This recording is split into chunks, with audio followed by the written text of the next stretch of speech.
Hello, I am Cody Allingham, and this is the Transformation of Value podcast. Now today I catch up with Bitkiwi Paul, and we cover a range of different topics, but really the big one that we come back to is what has become my New Year's resolution, which is to use more cash. Now cash is a bit of an endangered species in New Zealand, and really there's so many cashless stores. It's really not that common in day-to-day life, and we discuss how I think Bitcoiners can be aligned with cash, at least in the short term, as an alternative to centralized card-based payment and CBDCs, and how cash in many ways acts as a great intermediary between merchants and payers that is anonymous and fungible. And so we sort of explore the nuance of how that aligns with the Bitcoin world. I do hope you enjoy the episode. If you would like to support the show, please consider streaming sats via your favorite podcasting 2.0 platform. Otherwise, on to the show. Because I've thought a lot about that. When you see the people advertising during the episodes, you don't know where that's going to go. Like obviously Celsius is a great example, but you don't have any control over that. You're trusting, not verifying. Well, I think the challenge as well, and I mean the argument is like these people are just running a business and that they need an income stream, but I think the challenge is that these kinds of businesses who are seeking growth through sponsorship and that kind of business approach, I think ultimately indicates that they've got fiat thinking still somewhere in the pipeline. Like if you're building on kind of a Bitcoin standard, you know that you're not going to be building growth in the short term. It's a real long-term thing. And so a company that is wanting to advertise or wanting to sponsor, you kind of have to think, well, they're spending money on that. Why are they not spending it on building? Which, I mean, that's a critical approach, because I do understand the value of branding and marketing and that whole thing. But it's kind of like, we're in a bear market. New people are coming to the space at a slower rate. Would it not be better to focus on your core business? Do you think that's something that under a Bitcoin standard in the future could diminish a lot? Like we could see a lot less advertising driven. What is advertising anyway? I mean, I feel like it's a kind of a 20th century approach, even though this is a niche market. It's still, I'm very reluctant to take anything that these people are advertising and look into, even if it's mentioned and it's kind of, I got that touch point with the brand. I'm still skeptical, whereas if I see it come through on Stacker News, or I see it mentioned and in conversation with someone that I respect, then I'm going to be like, okay, this is something that's worth trying. It's an interesting thought, actually. 20th century thinking, like, could you even correlate it back to almost a centralization? Like you don't know what's out there to buy, so they're going to tell you, and that's their way of figuring it out. And actually now we're in a world where maybe you can find out better ways of what you need or want. Well, there's an interesting kind of academic history to this, because I studied a lot of this, kind of the history of advertising and culture studies and that. And if you look at where advertising really came from, it was a product of the Industrial Revolution, because you suddenly had these products, things like soap, washing powder, shaving, shavers, razor blades, all of these kinds of consumer products that were now able to be mass produced at a very low cost. And so you went from like an artisanal thing that maybe your father handed down to you to a mass produced item. And there needed to be a function for that one-to-many kind of process for kind of sharing that information and knowledge about that product. And so the classic examples like soap. Soap is soap, but then suddenly you had all these brands of soap, and they all meant different things, and they were for different segments. You had soap for men, soap for women, and it kind of fully developed out and fleshed out. And that really, I would imagine, sort of hit a high point maybe post-war, where you had this kind of massive industrial base that was pivoting back to consumer products. But still, they didn't quite, maybe just prior to television, they didn't quite have that same niche. And so literally it was a newspaper, a magazine's a magazine. Radio was probably the big one as well. And then television sort of started to change. Actually started to have more channels. emergence of counterculture, different kind of things happen. But I think if you look back, way back in time, I think that kind of product, the reputation of a product often was more personable. I think, it was this kind of name, and that's where like trademarks come from. Like the name of the maker. So yeah, I guess coming back to what to the Bitcoin side of things, I feel like the products that I trust are the ones that I think that people that I trust are using, as opposed to someone telling me that it's good. There's in advertising, there's an element of dishonesty. Obviously, like they're not being overtly dishonest. I mean, they're trying to regulations that they can't lie about these things, but a lot of these products, they at least imply that they do something amazing that competing products don't do. And with a lot of products, that's just not the case. I mean, toothpaste is a toothpaste. So I wonder if we'll see, it's one of those Bitcoin principles that comes through as truth all the time. And yeah, I can see that sort of changing things a little bit. I see the fundamentals of Bitcoin filtering down through all of these things. Well, I think the question is also of authenticity. What is the story of the brand? Because ultimately, it's a storytelling exercise. You're creating the Marlboro Man. You're creating the Coca-Cola drinker. The kind of lifestyle imagined from consuming that product, and you start using that human imagination to put people into that lifestyle. You can kind of, what would it be like if I was that person? And there's a certain sense of a lack of authenticity with that, and we're seeing that now, I think, with some of the macro challenges in the world. I think there's this great search for authenticity and meaning. And do you get that from a manufactured experience, or is that something that you need to find on your own? And that sort of self-discovery of a different way of doing things. We kind of naturally try and outsource everything. Like we want to, we look at something like that and think that's what I want. But then the sort of the better way, I guess, that you're describing is finding it yourself and finding what you really want and is authentic about you at the same time. Well, it's the culture industry, right? Where if you understand how the sausage is built, how the sausage is made, what goes into it, and having worked in that space myself, with a creative background, I understand with advertising. I did a photo shoot for a beer company once when I was in Tokyo, and working with the creative director in that, they came to me because I had this certain style, and it was probably the worst project I ever had, because they were basically wanting my essence but without wanting my thoughts. It was just sort of like this palette of creativity that they were just wanting to pull from, and I found that experience really illuminating, that they kind of just wanted a vibe, and they didn't care how they got to it. And I think if you scale that up, fashion, Netflix, television, every facet of the creative industry, kind of from on the front end, maybe it's a great film that you love, but on the back end, it's all just pulled out of this struggle. And I wouldn't say exploitative. I think a lot of people really get a lot from that creative process, but the process of bringing a project to life, and I mean that's for something like a Netflix film. I mean the product is the thing, but for an advertisement, the thing is the thing, and the advertisement is just to sort of promote the thing. So it's kind of one step removed from it, and then you go into the whole postmodern layer of like, well, what does it all mean? The advertisement becomes more real than the actual thing itself, and that's where you move into product placement as a concept, which is it's quite effective. Got a little Coca-Cola in the corner there, and then it's sort of you're starting to program people to want that.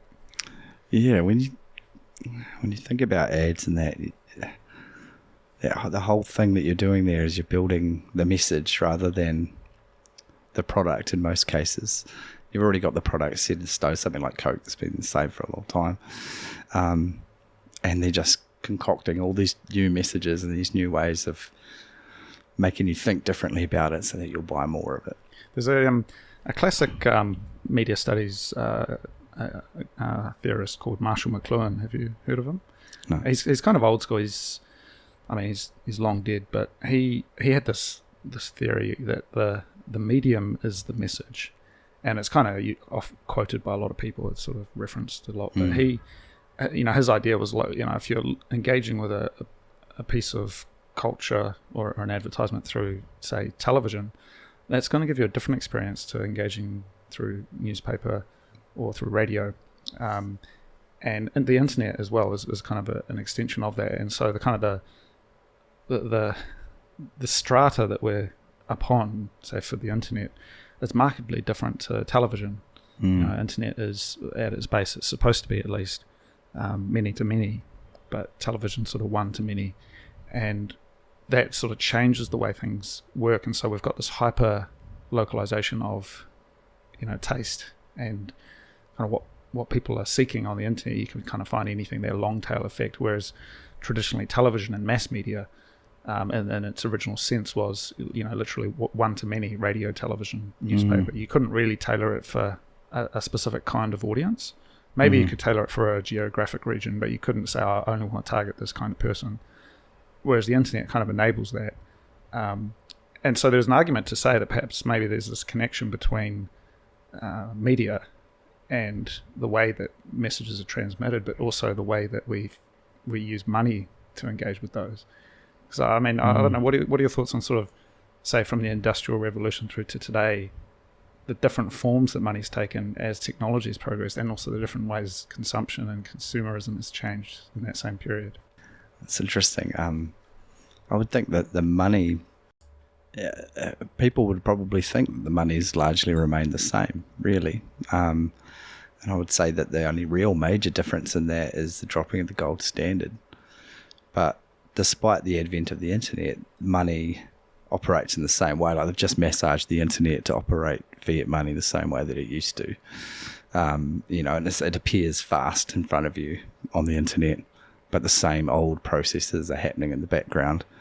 So I think money hasn't changed. It hasn't made any huge advancements till now, I feel. You think? I mean, if we zoom out, so look at, say take 1850, right, just as a point in time, through to 2023.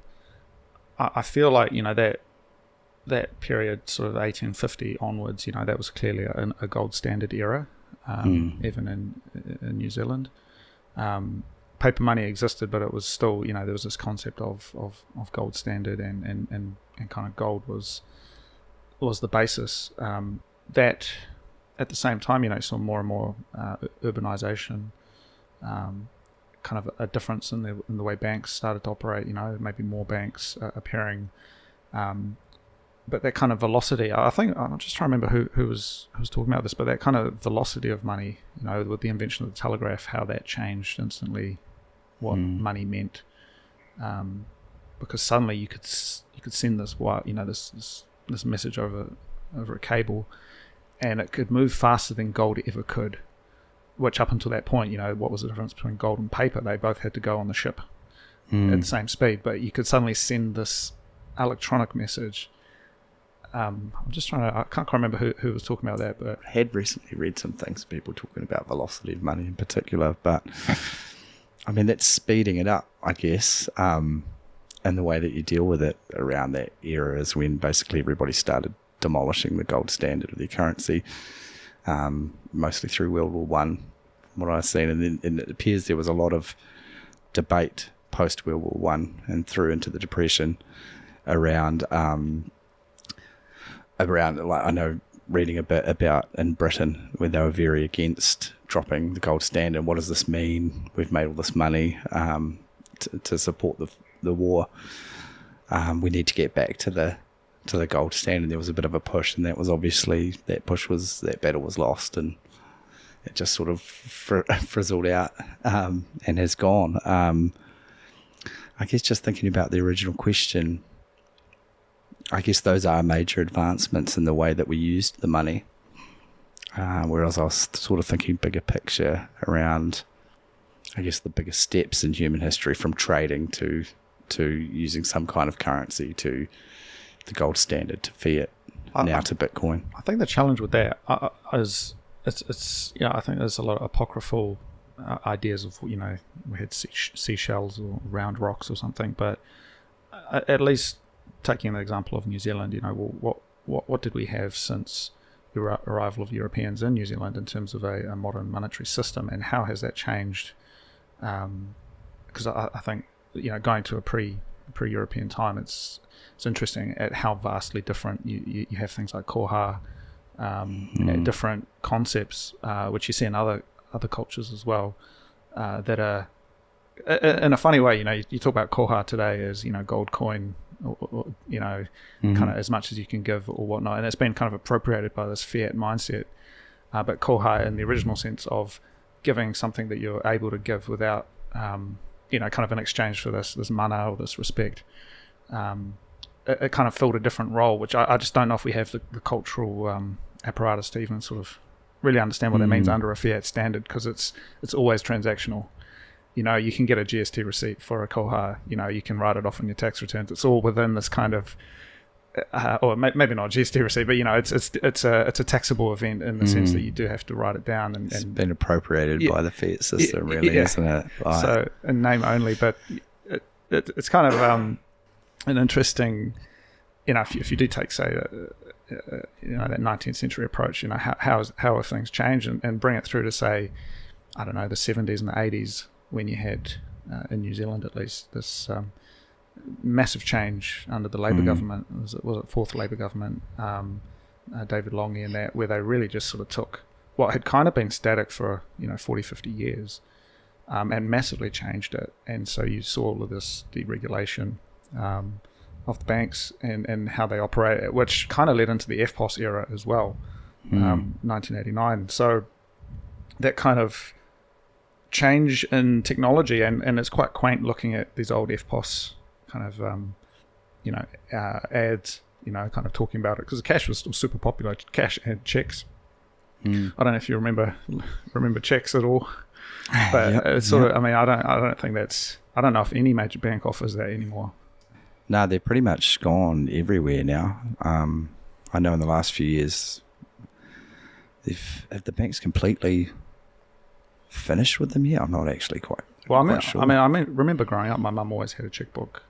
Yeah, same. My parents. Yeah, it was just the way you do it. And then, but just slowly but surely, they, it was sort of use it or lose it, and they started putting the prices up. If you were going to pay with check, there was a huge processing fee. Yep. They sort of started to put these barriers up, and that sort of gave way though to these kind of cards. So for example, like a membership card, or a I don't know what we'd call it, like an account with a company, so you can sort of just tick it up. These sort of things started becoming more common, and perhaps that was as computers became more common.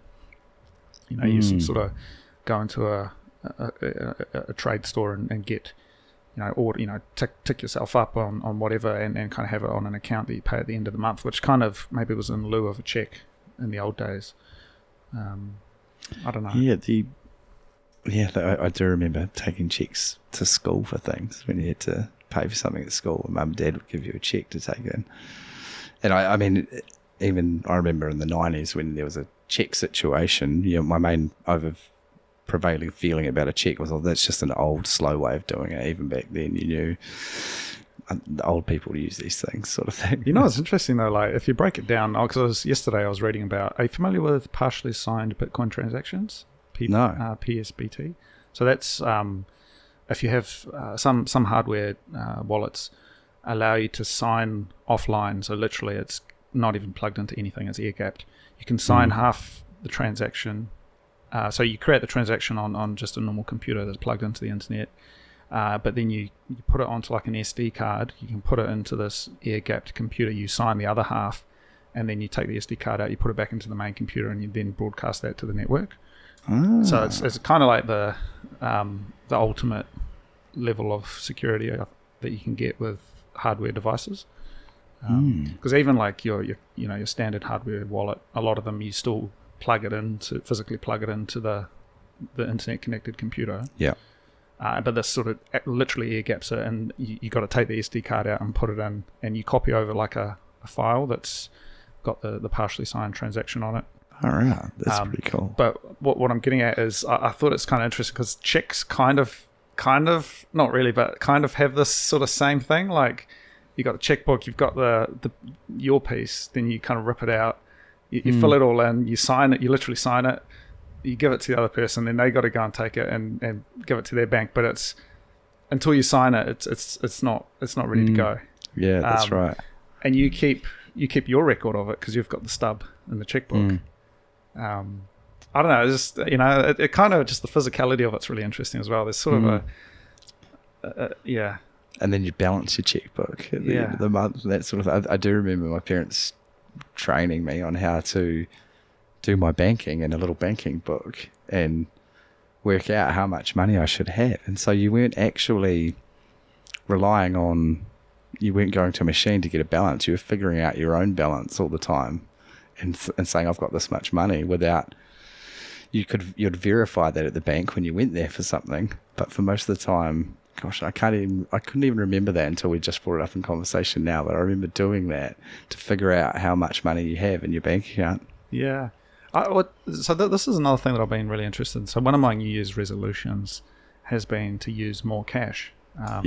So I never use cash really. Like in the last year, I've probably used it once or twice. Maybe just coins, but I've made a conscious effort to withdraw every week, the cash that I'd usually use for groceries and just normal day-to-day expenses that I would be paying in person with an FPOS card. Withdraw cash and use cash for that, because I realised that cash is cool. It kind of does what it says it is going to do. It's fungible. It's easy. You can put it through the washing machine. You can it can get wet. It's very durable. It's very fungible. It's non-digital. It doesn't go down. And of course, it is fiat. But if you're using it within the week, the rate of decay on that is pretty marginal. And so I withdrew some cash for the first time, and since I've been back in New Zealand, and I realised, like, man, there's something different about this. And I think, not all money is the same. And I was looking at it and I was thinking, you've got cash, you've got FPOS, you've got checks, you've got all these different formats of this concept, which, there's no tangible form. Like what is money? There's no tangible form. It's like, what is a triangle? It's this classic kind of Platonic kind of idea, right? A Socratic idea. Like mathematics is this kind of highest form of knowledge. And, there is no triangle. Everything is, anything that kind of looks like a triangle in real life is only alluding to the perfect conception of a triangle in mathematical form, And this kind of is the basic. I've been reading Plato lately and, the Republic, and he talks about these kind of higher forms, of things. And it's like, well, the highest form of money, what does that look like? And then all actualizations of that are sort of referencing it in varying degrees of success.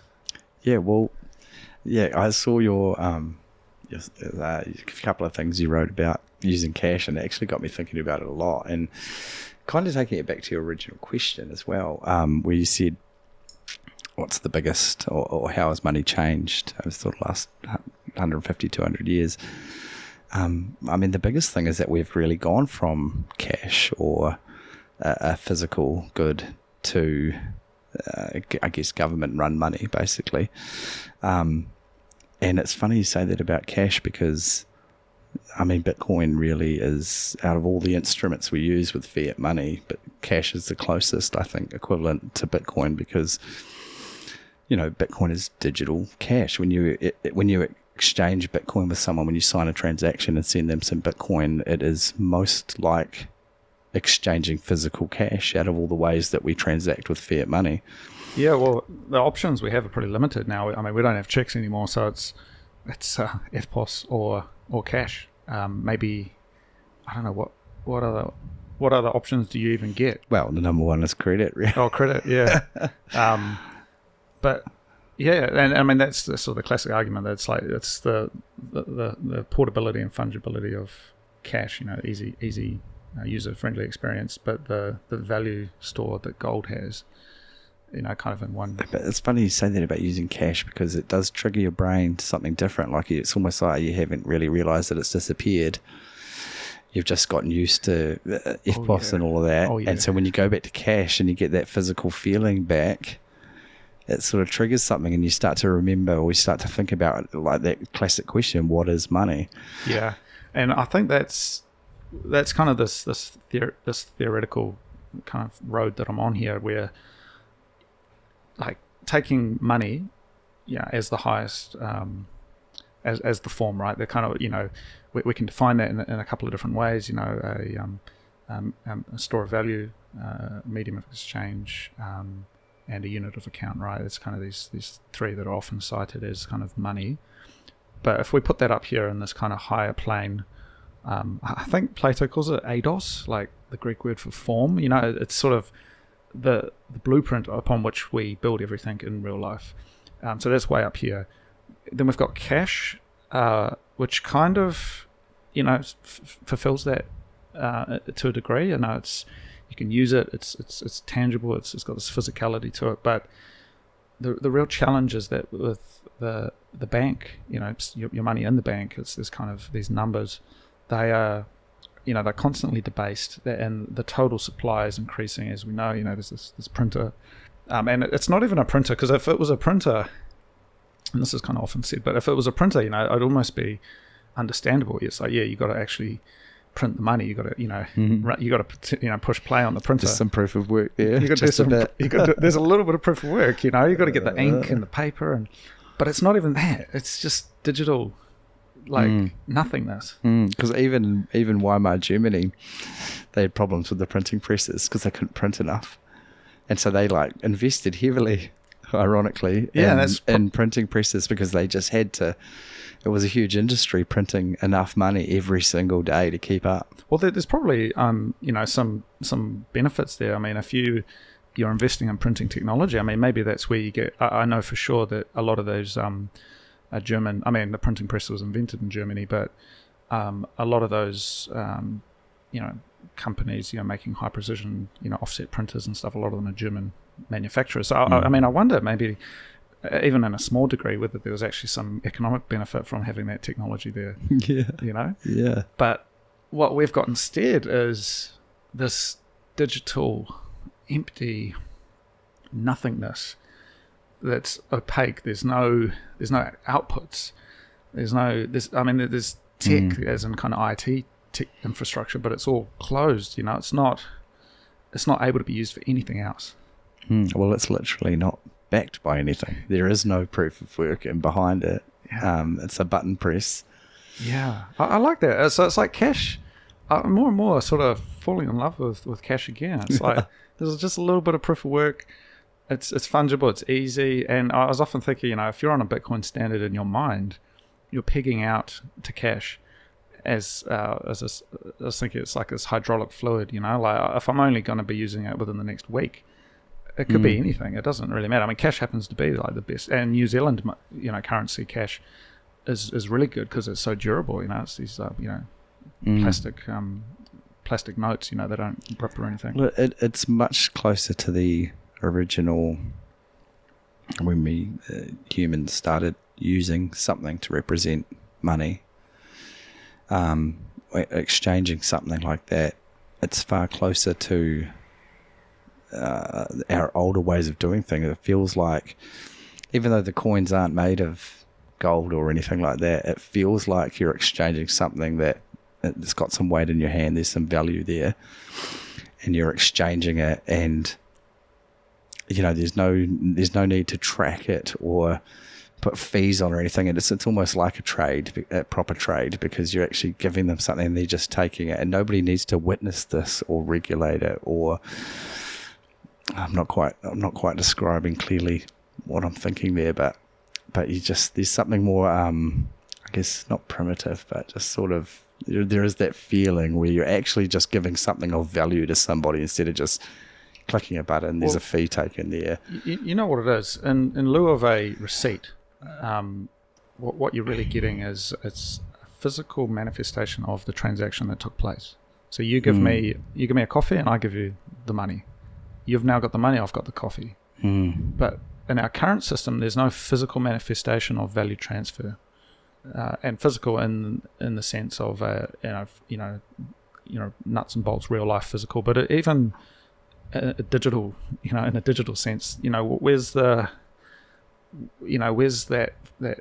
settlement? Because if it's going through FPOS or if it's going through Visa debit card, that's not a final settlement. It's a credit based system, so you don't get it until the end of the week or the end of the day or the end of the month. The vendor gets it after fees have been taken and all of that. So there's this kind of delay, and so even though the transaction itself has perhaps been sped up, the actual finalization of that transaction in a kind of mathematical sense, the algebra of it has become slower. There's no instantaneous reconciliation of that transaction like there would be with cash, which is at the moment of payment. And so Bitcoin brings you back to that peer-to-peer real view. When you transact with someone with Bitcoin, you're getting that final settlement. They're giving you the cup of coffee, you're giving them Bitcoin, it's going straight to their wallet, settled, that's it. You get right back to that peer-to-peer, decentralized, without all of these intermediaries and the fees. And so perhaps there's this argument that the internet came along and it sort of promoted this unsustainable approach to building money on the internet. This kind of evolutionary tree that kind of went off over here, and it didn't quite have the it wasn't quite right, but it was the best that they could do with the technology they had. And what we're seeing now is that as time has gone on, there's been this development of this new form of internet native money called Bitcoin that kind of reconciles that problem that we've had for this last. And that's a really natural way that new things come in as well. You get a new technology or a new invention or something that's really big, and it has to operate within the constraints of the existing world, basically. So the internet came in. Now it's possible to have an internet native money, but we didn't have it yet, and so we made our old money work with the internet to do the best that we could. So perhaps in a way, just being a bit sympathetic to cash, again, I've come to really respect it, and since I made this resolution to start using more cash, and I realize there's actually a certain beauty to it. The money itself, it's beautiful illustrations, there's this kind of artisanal thing to it, and checks in a way as well, like they're very human. Each note, though fungible, is unique. And I'm getting artistic here and kind of thinking about it, but it's like there's the story to be told about it, about these devices. And what happened is, cash fulfills that role, but it got corrupted as the physicality of it, the only thing which gave it any real proof of work, was taken away and dematerialized. And so all we were left was the underlying fiat, which was always a problem, right? That was never great. But once we melted, once the physicality melted away, we were only left with fiat as a pure concept. And that in itself there's nothing redeeming about that. Yeah, that's right. And at the same time, it's obviously a natural way that it's going, that cash will be over. And in the new world with Bitcoin, we won't be dealing with a physical cash type version or anything like that. So I suppose it is a natural evolution, but since we aren't on a Bitcoin standard yet, there is like a nostalgia and something nice about using the cash until we get there. Oh no! So I've been thinking about this a little bit, because looking at the merchant adoption piece and looking at CBDCs as well, and kind of where that all lays, and I don't know if it's going to be as clear or as simple as perhaps maybe some of us would like, for what hyper-Bitcoinization looks like, in the sense that I feel like there's going to be a plurality of these means of payment, which currently it's quite monolithic. It's pretty much the fiat system, and primarily in New Zealand that's cards. But I feel like there's going to be this pushback where you've got places that realistically do not have internet coverage, or they've got, for whatever reasons, technology is just not, digital technology is not able to be used in that situation. And in that space, some form of hard physical, in the kind of the real world sense, something needs to exist in that niche. And when you come back to that kind of hydraulic fluid example, where it's like it could be bottle tops, it could be round coins, it could be anything. The store of value piece and the kind of the standard everyone's on is Bitcoin, but at that moment when something else needs to be used, the kind of transfer, it could be cash, it could be anything, it could be some form of I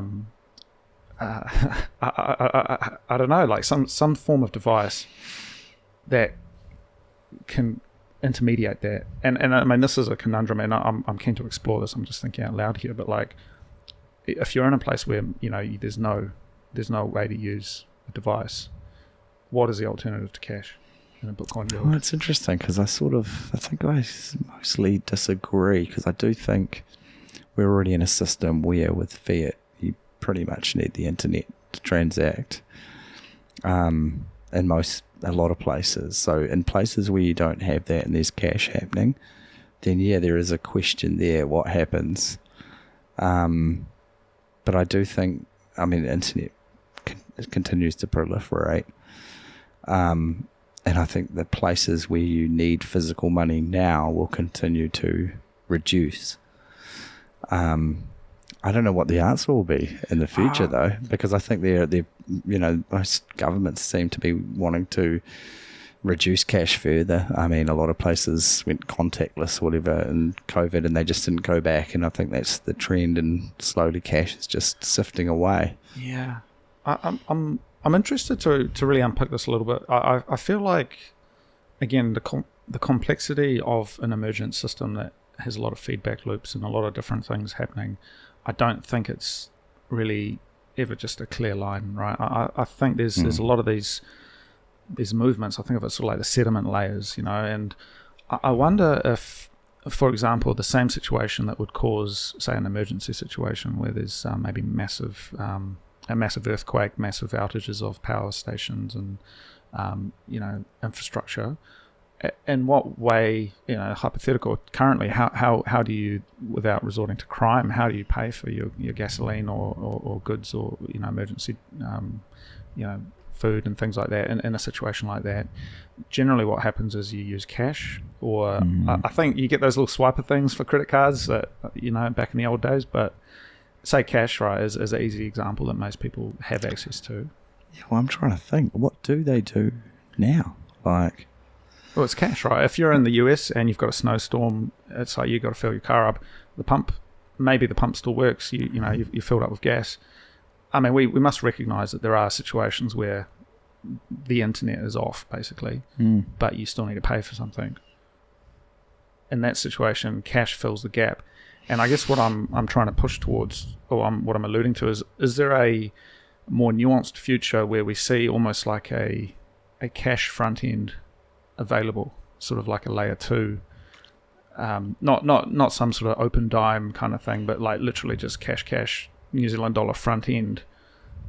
Everyone's on a Bitcoin standard, but we still have this thing available that can be used. I did see, now I won't get this right because I didn't read into it heavily, but there's been something I've seen circulating on Twitter about somebody using that Taro about building, I'm not going to get this right, about building currency as a layer on Bitcoin, like fiat currency.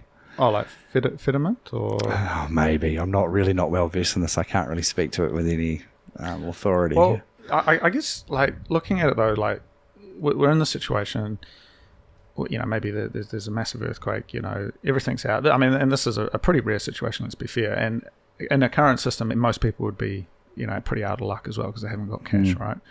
Yeah, because you wouldn't be able to go to an ATM, which is internet connected, right? But, assuming, and again, running the macro as well, that the world is, moving towards multipolar, there's more challenges happening kind of geopolitically, supply chains, no doubt, it's a hard stretch to imagine that everything's just going to be okay.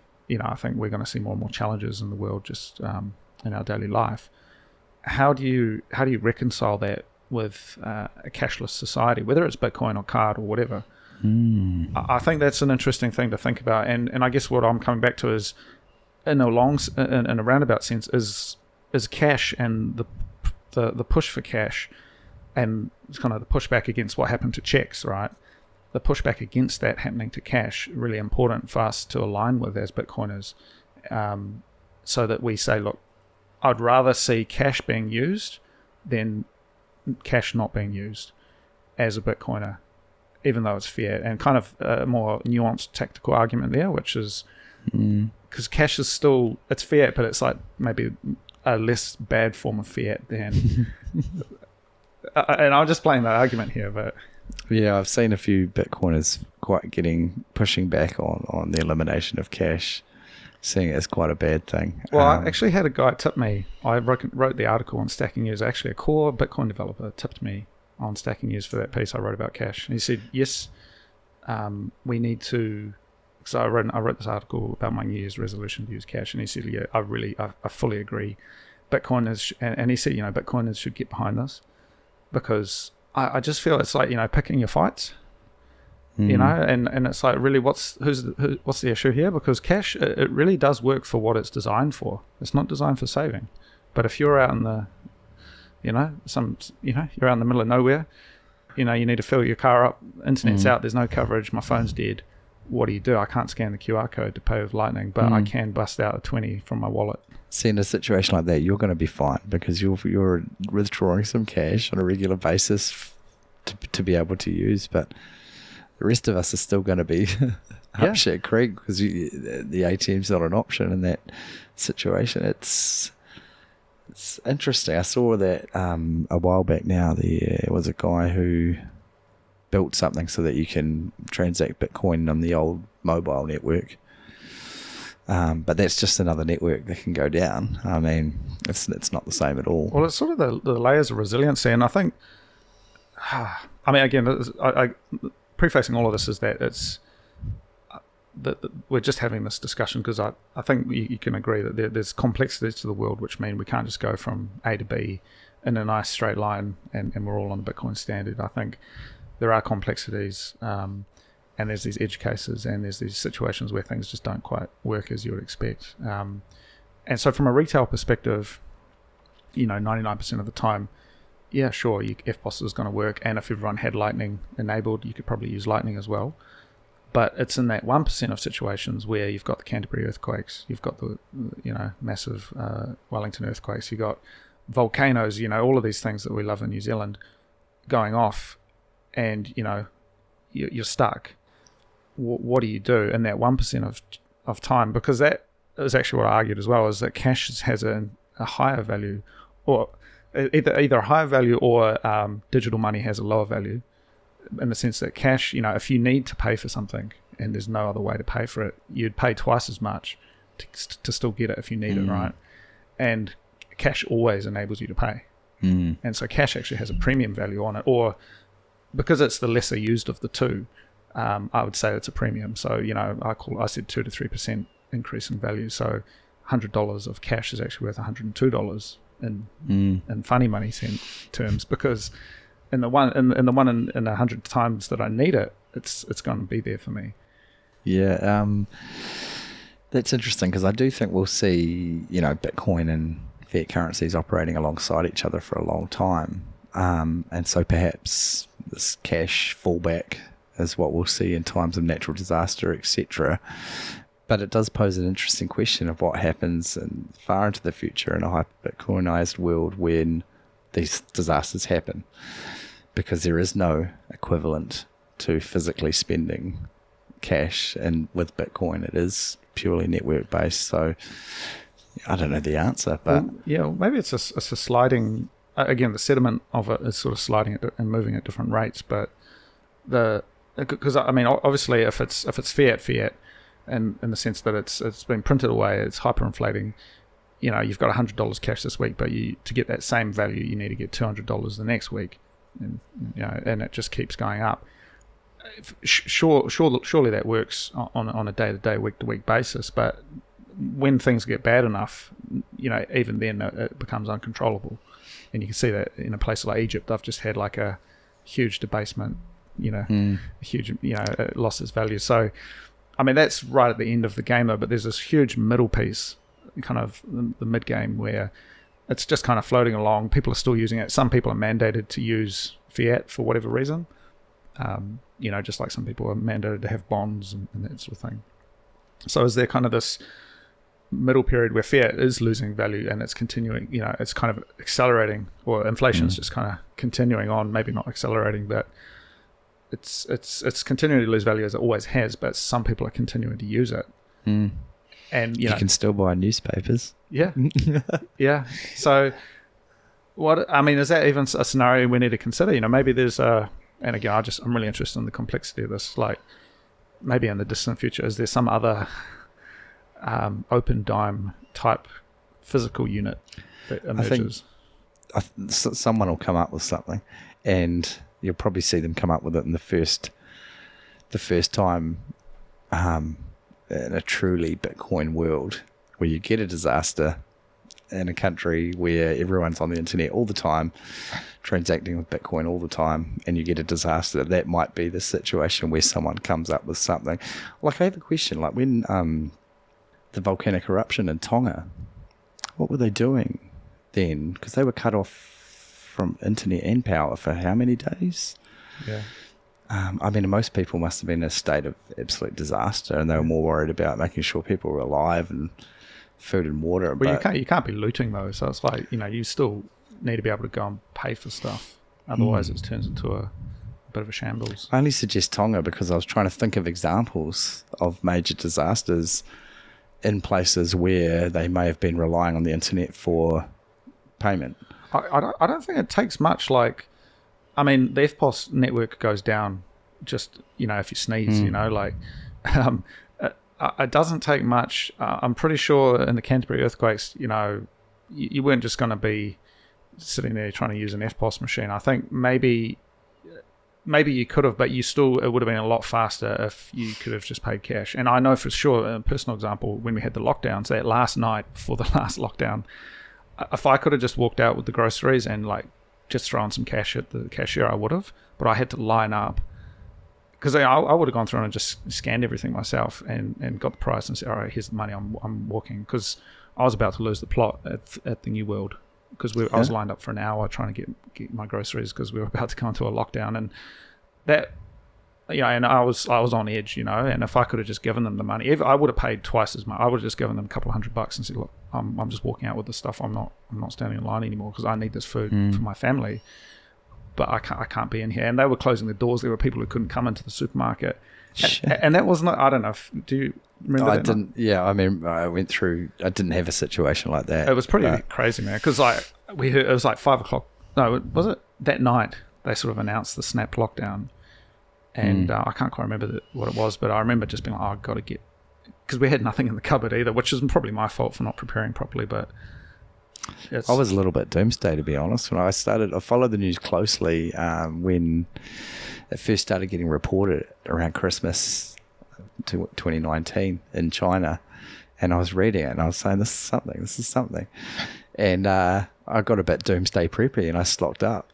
Well, even there, I've got, we live in Wellington, it's earthquake hazard.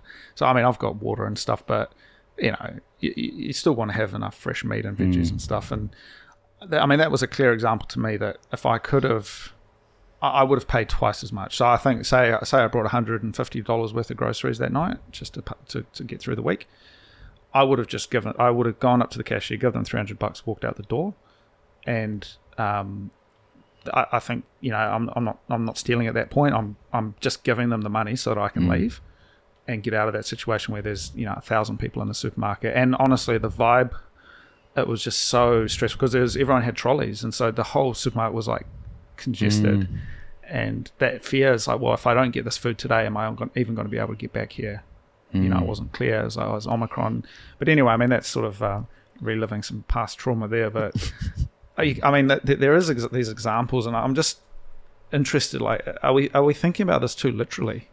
Like, are we thinking, Bitcoin? I think maybe we're potentially overthinking it a little, because I do think it sounds a bit blasé, but things just happen, and I do go back a lot to Andreas Antonopoulos writing about the way something new comes in and you adapt it to the existing systems, but eventually the existing systems get built upon it.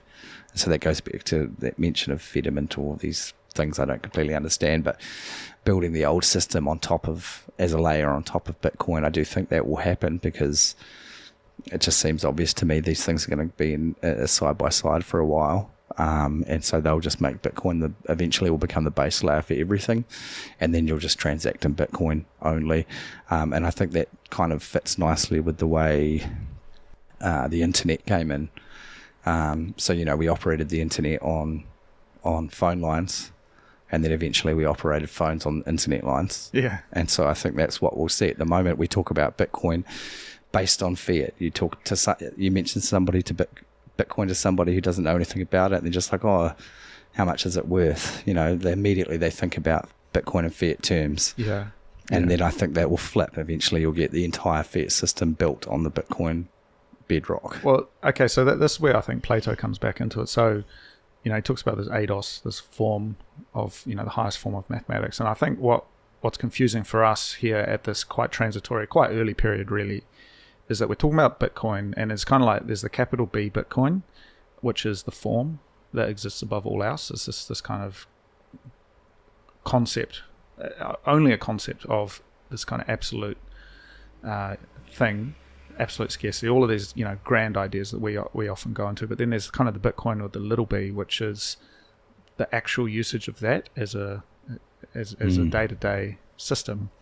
And I think we confuse those two, and so we're kind of in the weeds here saying, well, what about cash, what about this, and again I'm just trying to explore the argument and how it all works. But I think we both recognize that there's this capital B Bitcoin that exists high above all else, and it just sort of is floating there, and it is clearly superior in every way, and it solves every problem, and it's all things, right?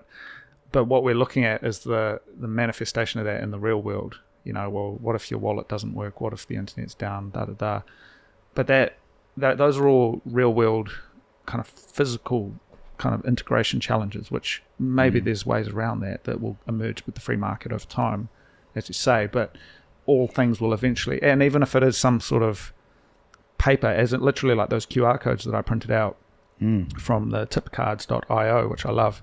They've got a little QR code, you scan it, and it takes you to a website where you download Wallet Satoshi, and then you get the sats. And I gave one to my mum. She did it. She swept the sats. I've given them to my friends. Maybe that with a stylized design, with some nice printing, some nice colors, maybe something like that becomes the cash money of the future. Actually, yeah, that's a feasible solution, really, because you see, like, there's Azteco or something, that company that does Bitcoin gift vouchers, essentially. That's actually could be a solution. You may find, because tip cards and things, that could be a real thing, and then you'll get a trusted brand that everyone will know, and then the internet goes down, and everyone's like, oh, well, I've got some of this trusted brand trademark tip cards. Well, they're as good as money. And that fits in actually really well with some of the Fediment and Xiaomi and eCash stuff, which I don't know how much you know about that, but it's kind of like a trusted system, a trusted coin within Bitcoin. So you can kind of create your own mini network within Bitcoin that is somewhat centralized. And so the classic example is like maybe you have a village and you've got the elders who are responsible kind of key holders for that village's local Fediment instance. It's all Bitcoin on the base layer, but you get this kind of this Fediment going. And ultimately, if you're an outsider, you're not connected to those people at all, you'd never use it. And the whole thing is still eluding and kind of powered by this higher level Bitcoin or this base layer of Bitcoin. But yeah, as you say, maybe, there's room in the future for a brand or a company that's really trusted, kind of like the old days of free banking, where you've got, like really beautiful and real world printed holographic, QR code notes that you can give out to people. And if it's, I don't know how you would reconcile the piece around, whether it's been swept or not. I mean, that's a whole nother thing, but you could take that one step further. If you had a really trusted financial organization that embraced Bitcoin and became a successful bank in the Bitcoin world, let's just say Kiwi Bank decided, we're all in on Bitcoin, and they survived through this and became a large financial institution based on Bitcoin, they can easily just make their own money. Exactly. Coins. They can have $1 billion worth of Bitcoin in reserve and literally print coins. Here's one Satoshi coin. Yeah. And you can just exchange them freely, the same as cash. I mean, that is a possibility. Well, I think about it. I mean, this is going to some interesting territory. So we're a large financial institution, trusted. We're trusted, within a free banking future where, I'm my own bank, you're your own bank, but there's also larger banks that serve, communities and other people. We do not have the ability to print the underlying asset. So we cannot print Bitcoin out of thin air, but what we can do is we can hold Bitcoin on our balance sheet and we can loan out these, loan's not the right word. We can mint these. We're describing the gold standard, right? Yeah. Oh my God. Yeah, we can, we can make these things, but the difference is because the underlying is verifiable and it's digital native, we can, there's never going to be this clutch slip where it starts kind of going and one goes, the paper overtakes the holdings. I mean, some Bitcoiners would spew about this sort of thing, but I do think there's a place in the future for that sort of thing, because I do think ultimately a lot of people don't want to be their own bank. They don't want that responsibility. And they feel it's not safe. They need somebody, a trusted authority, to look after this and manage it for them. People feel that way, and so I do think that there is a place in the future for large Bitcoin financial institutions that will do their thing. Well, this also, just connecting the dots here, like what I really like about this is that, again, like the bank, like we have this perception of the bank, again, through a modern kind of lens. We're looking at it in its worst form, right? But if you were to take the concept, the highest level concept of a bank as this, and in some traditional, or in some religions, banks were unable to charge interest, and do a lot of those things. The bank itself is a what am I trying to say here? Like, it kind of acts as this trusted third party, but the trust got lost, right? But the technology, so I think banks emerged at the time because the technology didn't exist to send, across large distances. So you had to kind of have these networks of banks that could communicate to each other, and it meant you could pay for something over here, and you could use, you could withdraw your money from that bank, and they knew who you were through it, through the chain.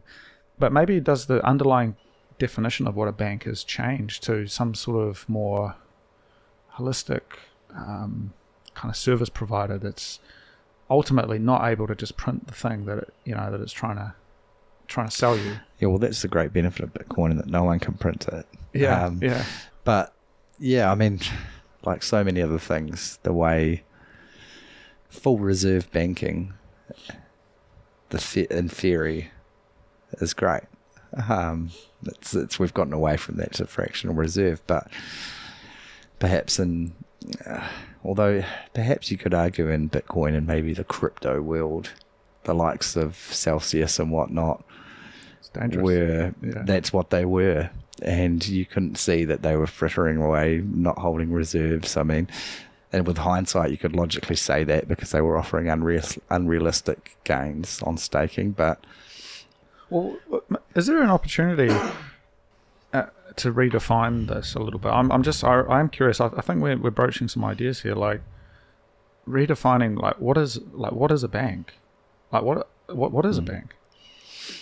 Well, yeah, it's really just a central point of doing these things, right? Like when we had on the gold standard with the full reserve banking system, you didn't technically need a bank. You can have all your gold at home. And, a bank was there for security. And then, because lending was just not a massive thing for the average person until the last sort of 100 years. And so the question of what is a bank, it's something we don't necessarily need anymore with Bitcoin, but some people will a lot of people I think will still want. But then how would that bank look in future? It's going to be interesting because you need to, if you're just trusting somebody and you don't know what reserves they're holding, then it's no better than the fiat system. Well, I'm just curious, like, again, assuming that there is a level of complexity and emergence that we cannot predict, that the billiard balls are just going to go and everything's going to scatter, and there's general direction things may go, but things may happen that are quite unexpected. Is there an opportunity to redefine that for the bank and say, well, they've kind of become this more neutered version of themselves, and so if you strip away all of the legacy fiat type thinking that exists, what is the role of community banks, credit unions, these kind of local things, which I know can actually be, credit unions in particular are really powerful for families or people who have got maybe credit issues. If you're with a large bank, it can be quite hard to get a home loan, but with some of the smaller credit unions in New Zealand, at least, they can be a little bit more lenient. There's some of the rural banks that have a focus on farmers. If you look at, say, a farmer's schedule, they get like one big payout a year or a number of payouts throughout the year, as opposed to like a weekly or monthly salary, like a white collar worker. So they've got quite different needs, right? And so for a farmer, their needs are, they've got to pay for all of these things throughout the year, and then they get the big payout at the end. There's associated insurance products. There's all of these kind of things, right? And the kind of the hardcore Bitcoiner might say, well, it's all financialization of the thing, but there is actually a lot of value in that, like insurance on your crops and insurance on your equipment, and all of that, which would, for a farmer, that's absolutely necessary. So what does it look like for, say, a Bitcoin bank with, kind of air quotes, that is designed to specifically enable people who are in these kind of certain use cases to do what they do best, without the trailings and the downsides of, say, a classic bank that's just there for that money, that kind of rent-seeking behavior, with the credit union perspective, which is, everyone's a member, which is kind of like a fediment, like you and me start a bank together so that we can build a podcast that's better than it could be if I did it on my own, for example. That's effectively a kind of a credit union, right? Like, it's interesting because I wonder if the changes that come from Bitcoin are going to be much larger with a wider lens than that, even. Like, if we try and think about what a bank might look like in Bitcoin, offering essentially traditional banking services, perhaps the services in the future with Bitcoin will be very different, or they won't even be there. With the store of value that Bitcoin is or will be, perhaps we'll see a shift back to actually saving and then buying and not borrowing. And that's what I really kind of hope for, because I feel like that's a better world for humans. But I think it could get to that. I don't know, this period in between might be a bit odd when we look at legacy banking services being hosted in Bitcoin or being managed in a Bitcoin world. Well, I think what would be an interesting study would be to look at the practices of people on the gold standard and how their engagement, and again, the example of farmers, like they do need to borrow. There's no way you can afford to buy in the fiat world. They do. Well, but even like classically under say a couple of hundred years ago, how does a farmer buy all of his grain at the start of the year and then last 12 months without a payout until the harvest? Like that's where banks. That's about what he does from the harvest. It's like, I don't think, gosh, I might be testing history here, but I don't think they actually, like 200 years ago, a farmer was borrowing money to buy his grain. Is that real? I think that's the study that needs to take place. I mean, I'd love to know. I think that's. I might even do it. I'm uninformed. On Yeah, this I stuff, mean, on the flip side of that though, if you look at say that Roger Douglas period in the 1980s, I was watching a great documentary on it, and you had all these farmers who suddenly got basically margin called because they had hocked themselves up and interest rates were going up, and they basically lost the farm, so to speak. Generational wealth was wiped out.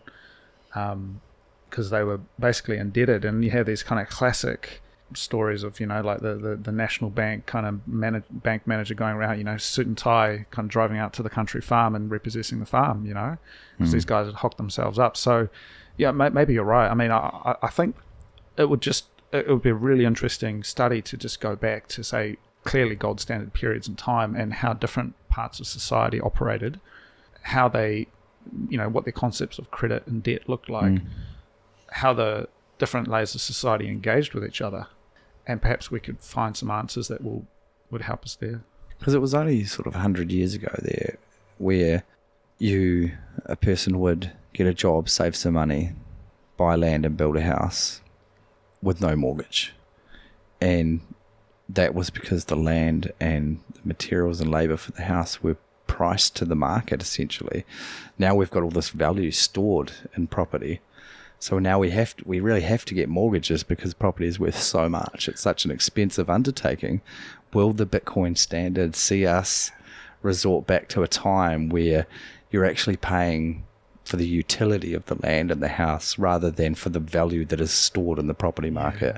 Yeah. I mean, the other piece of that is I read somewhere that one of the kind of driving forces of the Industrial Revolution wasn't actually the industry, the kind of the technical steam engines and electricity and all that, but actually the development of capital as an idea. And this is going back to like, well, how do you build a factory? Like, what do you do? The idea is you need to get a bunch of money together. Well, I guess that's in a different scale, I guess, and that's, I guess, more in line with the farm. So maybe that's that's what I'm looking at, because I think because we're just normal people. But if you are a farmer or you're one of these engines of society, which unfortunately under the fiat system in the last 50 years has been heavily neglected. Farmers, everyone hates on farmers. I have a real soft spot for people who do that. They put food on the plate for us, and also industry. Like if you've got the guts to do a manufacturing industry in New Zealand, then my hat's off to you, because it's pretty hard. And so those people who are actually the engines of society, because the service sector falls over. If you've got no one making any value, and we're all just sort of putting numbers into computers, which is, I mean, I know that's a bit of a facetious argument, but it's food on the plate and widgets out of the factory, which is classic Austrian economic stuff. That is prerequisite for capital investment into infrastructure. So it's kind of like a chicken and egg. Yeah. Well, I mean, there'll probably always be a place for funding via investment, perhaps. But I'm hoping the idea of funding via credit under a Bitcoin standard really reduces quite massively. Yeah, I think there's more to explore there. I think I might do a bit of research into that myself. I think what do these words look like? Because we've talked broadly today about cash and money in a way, but credit is a word I think I'd like to know more about what that means. They kind of unpick that word. And these other kind of investment, like what is the etymology of that word? Like, where's that come from? What's the historical precedent? How did investment happen in the old days, or did it just not happen? Is that where the Industrial Revolution came from? Was suddenly investment was a thing? Capital investment was a strategy. How did they invest? How did they fund large undertakings in like Roman and Greek civilization, for example? Well, they had a different structure, which I think is the paradigm shift, in that they had a slave society. So they had, basically slave workers who were able to do things. And so there's this classic argument that if they didn't have access to basically free labor, maybe the Industrial Revolution would have happened in ancient Rome, because they had steam engine technology. Like, they used it for toys. They had these kind of like spinning wheels and stuff that was steam engine powered. Is that right? Yeah, like little brass spheres that you heated up and it would spin because the steam would come out of these holes. There's classic examples of that. They had aqueducts. They had a lot of the technology, and maybe even the metallurgy. Like they could make swords, and they had the technology to blacksmith things together. But because they had access to this, they didn't quite have the paradigm shift of, the value of human life, and that they never had the impetus to understand, or to push forward with mechanization and industry. That's interesting. And that's where also, if you look at the emancipation, that's where the Industrial Revolution was also connected, because a lot of those ideas were connected to Enlightenment ideas around value of human life. And so in England, this move away from slavery led to, in kind of the same era, led to the push for the Enlightenment, technology and science. So one kind of left, one sort of waned, and one emerged from that in the 18th century at least. So yeah, in that sense, if you had access to, if you were kind of born into it, which is a classic, I guess, argument against aristocracy and royalty, is they're kind of born into it. They inherit the mother lode of gold that's in the vault, and everyone's a peasant who just works for them.